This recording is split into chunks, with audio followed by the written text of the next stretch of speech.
ఆంధ్రప్రదేశ్ మంత్రివర్గ సమావేశంలో 33 అంశాలకు ఆమోదం లభించింది. AP circular economy, waste recycling పాలసీకి ఆమోదం తెలిపింది కేబినెట్. అధికార భాషా కమిషన్ పేరును మండలి వెంకటకృష్ణారావు అధికారిక భాషా సంఘంగా మార్పునకు కేబినెట్ ఆమోదం తెలిపింది. టూరిజం అభివృద్ధిలో భాగంగా భూ కేటాయింపులకు కూడా కేబినెట్ ఆమోదించింది. దాదాపు 33 అంశాలకు సంబంధించి చర్చించటం, వాటిని ఆమోదించడం జరిగిందని చెప్పేసి మనం చేస్తా ఉన్నాను.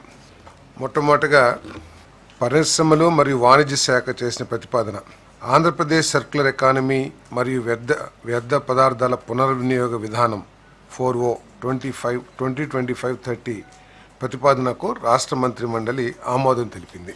ఆంధ్రప్రదేశ్ అధికార భాషా కమిషన్ పేరును మండలి వెంకటకృష్ణారావు అధికార భాషా కమిషన్గా మార్చే ప్రతిపాదనకు రాష్ట్ర మంత్రి మండలి ఆమోదం తెలిపింది.